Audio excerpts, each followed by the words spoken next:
Alright guys, welcome back to VALORANT News, and the big question of the day is, where is Ye going to go? A lot of the reporters last night suggesting they know where Ye's destination is, but they won't reveal it for whatever reason. They say it's rather entertaining though. Is it going to be staying in the Americas? Is it going to bleed and take in an absolute mega bag? Very much enjoy to your perspective in the comment section below. Hit the like button if you enjoy. Subscribe if you are new as always. Now firstly, we got two big updates yesterday that pretty much happened before yesterday's video went live, but I couldn't make an update to it because I was on the road basically, but still, we can discuss it now. Well, one of these was heavily rumoured. One of these actually wasn't really, although it is, you could make this logical connection, but there's been a trade that's gone down, effectively a trade, with Ben.G leaving PRX, of course, and going to Global Esports, with Monyet going the other way. Now, firstly, Bazzi is confirmed to be leaving Global Esports. We still don't know what they're doing with their entire roster, but what we do know is that Ben.G will be joining in, which is really cool to see, actually, because you know, towards the end of last season, the way things went on PRX and Ben.G found himself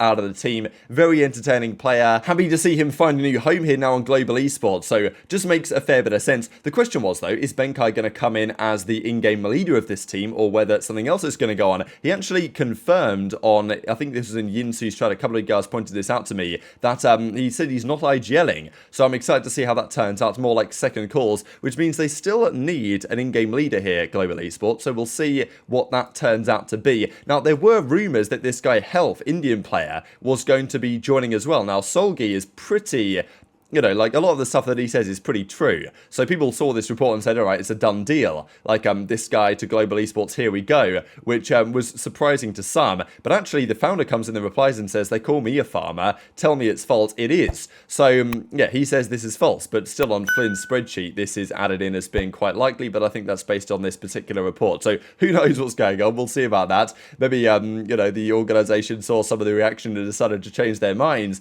But, yeah, lots still to come on that. And of course, the other side of the coin is that with Ben.G going to Global Esports, which is a pretty cool move for them, to be honest, Monyet now joins PRX. So this is one of the big questions, is who the replacement for Jing was going to be, stepping away, of course, after their disappointing second place at the World Championship Grand Final to do, well, of course, a mandatory military service in Singapore. And Monyet's going to be the man to step in. So can he maintain this level of W gaming? Like, can PRX still do this upcoming season what they did before? Seems like a very promising player. I know that he's had a lot of great highlights over the last years. So I think this is probably a good move for both parties, to be honest. And maybe this is finally the iteration of the roster that's going to be able to get these guys over the line and, you know, winning stuff next season. Maybe winning champions, who knows? Because, yeah, very talented player, no doubt about it. It's got loads of crazy highlights. And we'll see what happens with this roster going forwards. But good moves, I think, for all parties on this one. And these are, respectively, 2-year deals. So Ben.G to Global Esports, 2-year deal. Monyet to PRX, 2-year deal. I think it makes sense to do this, and look, we know that these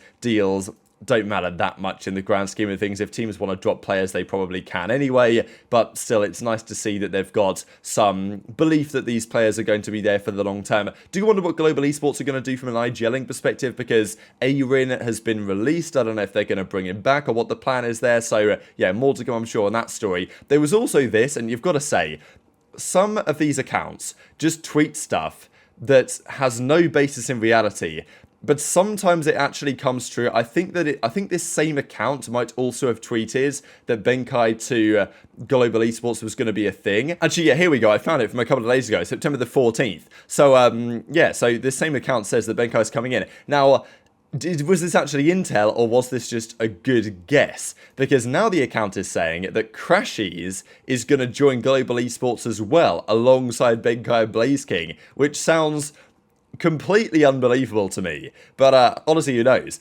Chet even says, I'll donate 30k to you if this happens. It's true, Chet. Sorry you found out this way. GE fighting. So I can't believe this is possibly the case. I do feel like there is, you know, people that will just make stuff up and sometimes it comes true. But I don't know what you guys think about that, because it is certainly a little bit interesting that, you know, this account managed to get this story right, and all of a sudden now is saying Crashies to Global Esports as well. But that sounds, especially when you got the players responding, that sounds a little bit too far. So this is what Flynn's spreadsheet currently looks like. As of yesterday, as I say before, not many updates on the Chinese side, so we'll just skip over that for now. The Pacific region looks like this. So as we saw, right, we've got some of these updates coming through. Aspas is still linked here to Bleed, and I'm sure that Ye has been linked to as well, but it's not on the spreadsheet. I at least believe that's the case, and we'll get into that in a second, or at least somewhere in the Pacific, Ye has offers from, I believe. So Global Esports, Benkai, Health was listed here as well, although that might not be the case. Surf was added also, but not too many other changes in this region as of yesterday. EMEA is getting kind of interesting as well, just because what happens with Liquid, Safe we think is, that's Vitality, and also they confirmed Runner as well to potentially close out their team. So Vitality looking kind of tasty, I think, for next season as well. But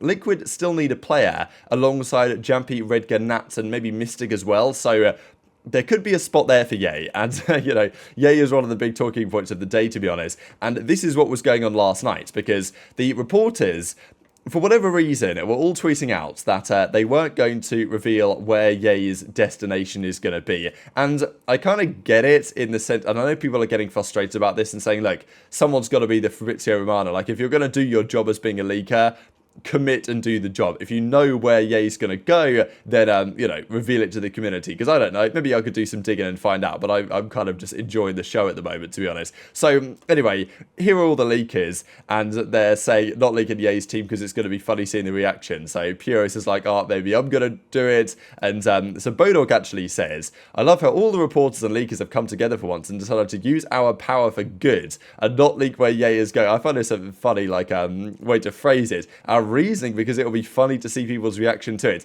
So, whatever you guys think about, this practice from the leakers, you got to understand, these guys ain't getting paid, you know what I mean? Like, they're doing this for free, so it's not, whatever they want to do, I don't mind. It's not exactly like they owe a service to their company they're writing for, because, they're just leaking this stuff for, effectively, as a service to the community. So, I don't really mind it either way, but it does create some interesting debate as to what is this? Where is he actually going? Because, as Bo says, they're not leaking this for some reason, because it's too interesting or funny or something, I don't really know, and it'll be funny to see people's reaction to it. So, where is this? If what would be crazy enough that it deserves not getting revealed because it would be too surprising. So that is a question for you guys. And this is what Ye said yesterday, that, here's Ye hiding from Squidward as we come through with all the screenshots, right? So we've got all the spreadsheets that come through, and Ye is managing to evade detection.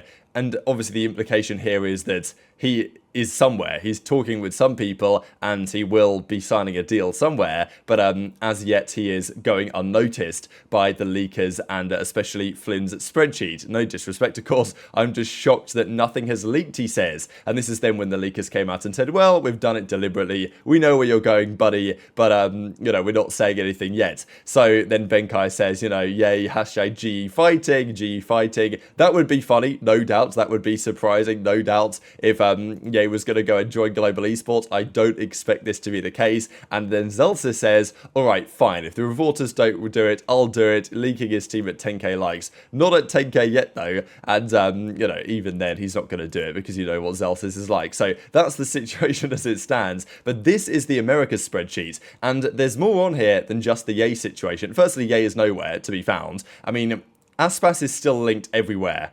Firstly, let's discuss EU quickly. EU to 100 Thieves is now more likely, so potentially Cryo, Asuna, EU, Bang, and Busio. I actually really like that team, to be honest. I really quite like the way they've gone there. I think that those are some good upgrades for those guys. And BCJ, that now means less likely. Com is still rumoured, so maybe that's a chance. Com could be in a tough spot. You've also got to remember that if players from EG don't get offers elsewhere, they can return to EG, but they will just take a big pay cut, right? Because, EG has basically said, all right, we're going to cut your salary in half, or near enough. That's the rumour. So if you want to go, we're not happy for you to, and we want to sell you for a buyout, but if no one wants to pay for you, then we're going to keep you, and you're going to be forced to take the salary reduction, which might be the case for the likes of Com and Jorgamo, and they might end up having to stay after all. But, and maybe in the long run that'll work out well for them. We'll get to the Demon 1 Ethan thing in a second. So Aspas is still being linked to NRG, unlikely, maybe to Leviathan, maybe to G2, but that's now considered relatively unlikely. Also linked to Furia, also linked to Bleed Esports. But Ye is nowhere yet. Which teams here would be surprising if Ye joined? The biggest one, to be honest, would be Cloud9, wouldn't it, really? Like, if Ye was to be going to Cloud9 again, and they were to be making up and bringing back Ye and Vanity, that would be comedy. Like, so maybe that's one. Of the other teams, I can't expect Ye's joining a team in South America somewhere, so it's either going to be G2, which seems unlikely, it could be NRG, possible, and but like that would kind of be expected, no? So I don't know why the leakers would refuse to mention that. It could be EG, but now we're talking about Demon 1 again, so then it kind of brings me back to Bleed, and as I say, there have been rumours floating around that Ye does have a mega bag from some team out in the Pacific. I don't exactly know which team from which region. It could be Bleed, it could be another one. When you talk about mega bags in the Pacific, you think Bleed Esports right now, but there could be other options here as well, so I don't exactly know at the moment. But I do think that based on what has been said, we can take an educated guess as to which teams it might be and which teams it might not be for Ye, and I'm sure we'll get updates over the coming days. Quickly though, we've got to discuss EG, because now all of a sudden Flynn puts Demon 1 and Ethan back to being likely to go to EG. They were linked to NRG, but now NRG as rumours, right? But now that is seemingly, that's got to be less likely, because if this is more likely to stay on EG, then it's less likely they join NRG. Does that mean now that Sadak is a done deal? Does that mean that Aspas is a done deal? I don't think so. And as I say, maybe Ye can slot in there and all is well with like some of the old Optic core. But maybe this means for Demon 1 that he simply doesn't have better offers elsewhere, and therefore EG is still his best chance for next season, which would be, to me, somewhat surprising that another team wouldn't go all out to try and get Demon 1, that he's going to stay. And the same story, I guess, with Ethan as well, especially because it wasn't long ago where this account said that Ethan has re-signed with Evil Geniuses, and also he tweeted, I think at the same time, that that Demon 1 had re-signed, didn't he? Maybe I can just scroll back a little bit, because I'm pretty sure he did. He said, okay, let's just do, why is he retweeting all this stuff? We'll find it eventually anyway. So here's Ethan has re-signed with EG, and yeah, and the day before he said, Demon 1 has re-signed a multi-year deal. So as I say, I'm pretty sure he's just making this up, because at the time, Ethan then said false. This ain't true, buddy. But now it's like, well, actually, maybe Ethan is going to be a thing again. So I don't know what's happening with these reporters. I do think that people are just joking around, and then sometimes these things come true. Because I don't think Ethan would deny this, having actually decided to re-sign. I think it's more likely he would deny this, and then actually it turns out a few days later that re-signing is his best option. So yeah, we'll see what happens there. We're very much intrigued to your thoughts in the comment section below. Hit the like button if you enjoyed, subscribe if you're new, take care, and I'll see you next time.